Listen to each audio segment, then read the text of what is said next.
కాళీ మాత కదయ కలితాలక్తకరసం అంటారు.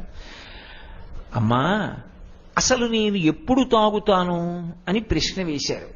నేను ఇలా తాగుతాను అని కానీ, అప్పుడు నాకు సంభవం అవుతుందని కానీ, దానికి మార్గం ఉన్నదని కానీ శంకరులు అనకుండా కథాకాళీ మాత కదయ కలితాలక్తకరసం పిబీయం విద్యార్థి తవ చరణ నిర్మేజన జలం. విద్యార్థి, అమ్మా నేను విద్యని అపేక్షిస్తున్నవాణ్ణమ్మా అన్నారు. విద్య కావాలి అంటే ఎక్కడి నుంచి వస్తుంది?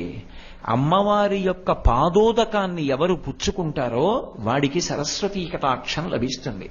సరస్వతీ కటాక్షం అంటే మీరు కేవలంగా ఏదో చదువు రావడం ఒక్కటే అనుకోకూడదు. కాళిదాస మహాకవి నవరత్నమాలికా స్తోత్రం చేస్తూ వీణ పట్టుకుని కూర్చుంటే చాలు, అసలు అమ్మవారు ఎంత అనుగ్రహ